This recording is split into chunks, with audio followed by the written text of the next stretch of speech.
now presenting a project on the Civil War. The Civil War uniforms. Created by me, Kendall Bouger Taylor. And now our host, General Robert E. Lee. Hello, I'm General Robert E. Lee. I'm the leader of the Confederate Army during the Civil War. I'm going to give you some information on the uniforms of the Civil War. During the Civil War, men between the ages of 18 and 45 were drafted into both the Union and the Confederate armies. Towards the end of the war, uniforms of the Civil War helped distinguish between the Union soldiers of the North and the Confederate soldiers of the South. However, early in the war, uniforms varied greatly due to location, limitations of supply and material, and the cost of material.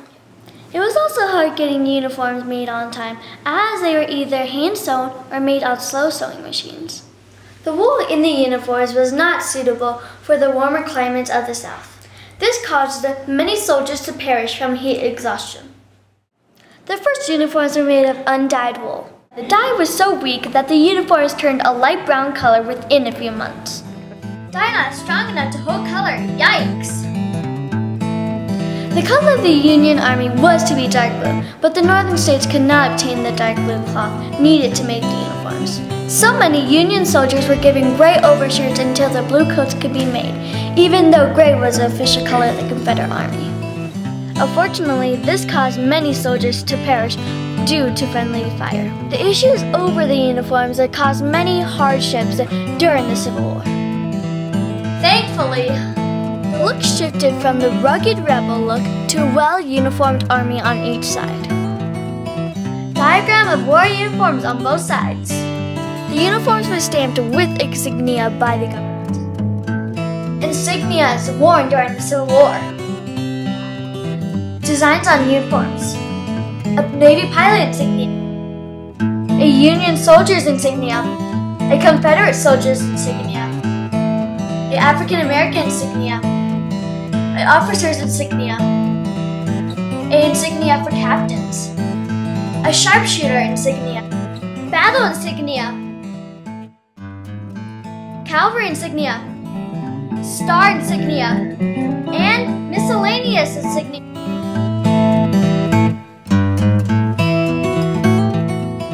Yellow for cavalry, light blue for infantry, red stripes for artillery, and black for medical. Hats worn during the Civil War. A artillery kepi, a forest kepis. Infantry hats, sailor kepi, Civil War half-lock, a Civil War cavalry hat, a Zos hat, the officer hat, an infantry kepi, and a Civil War Navy hat.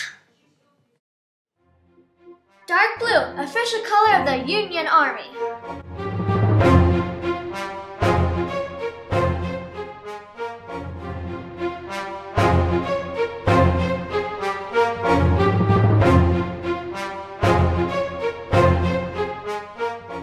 Gray, official color of the Confederacy Army. Their uniforms may look something like this.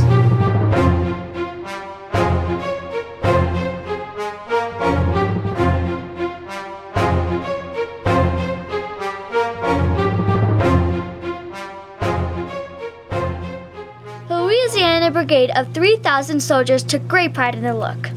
They wore very expensive uniforms made in New England. The President of the United States during the Civil War was Abraham Lincoln. Here's an example of what Abraham Lincoln wore during this time period. Hello, I am Abraham Lincoln, the President of the United States.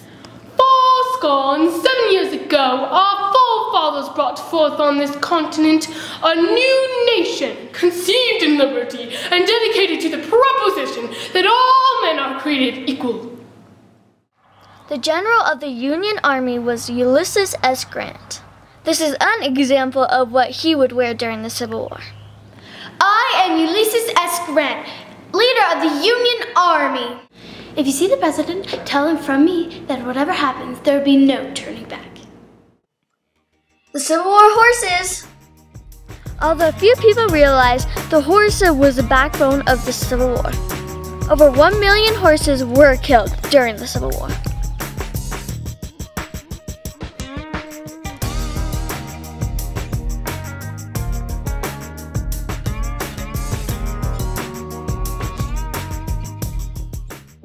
The McClellan Saddle of the Civil War.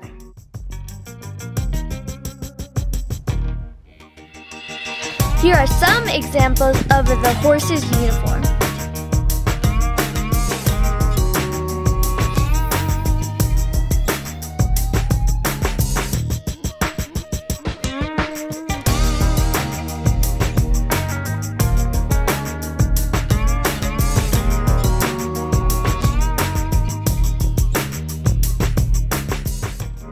Famous horses of the Civil War. Meet Traveler. Meet Cincinnati.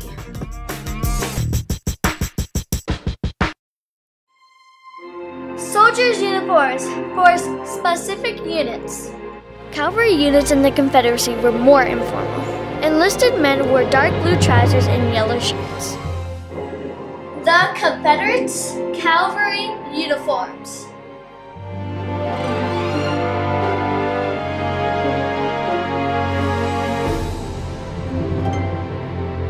Of the Union units known for their rifle skills, the most famous was Berdan's sharpshooters. These men were armed with the best weapons available and dressed in uniforms that would camouflage them. The Union's sharpshooters' uniforms.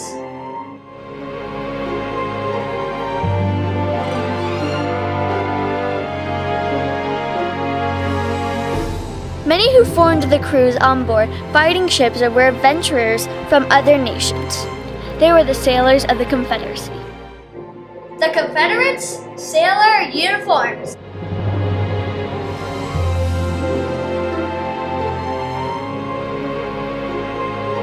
The uniforms of the Union artillery units changed as the war progressed. As soldiers became specialists in heavy artillery, their uniforms began to differ from infantrymen who carried lighter weapons. The Union's artillery uniforms.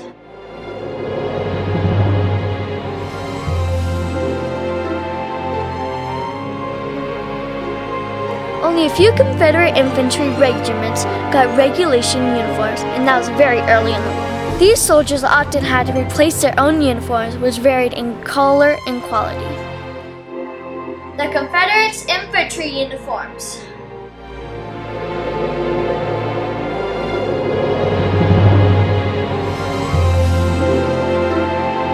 One of the more colorful Union units was a group of Scottish immigrants from New York who formed an infantry unit known as the Highlanders. Their dress kilts were usually changed before battle. The Union's Highlander uniforms.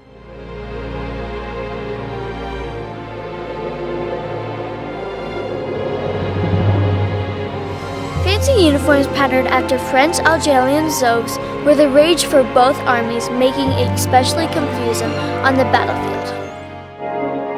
The Confederates' zouaves uniforms.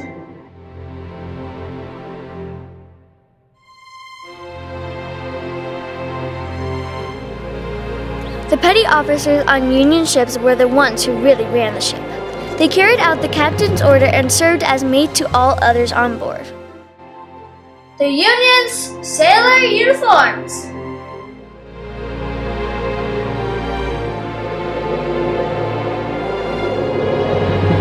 Government of the people, by the people, for the people, shall not perish from the earth. Thank you, Abraham Lincoln and Ulysses S. Grant.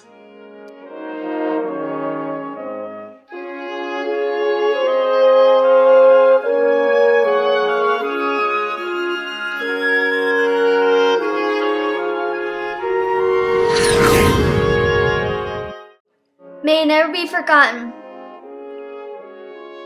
In memory of all those who fought. In memory of my great-grandpa, John Arlo, who served in World War II.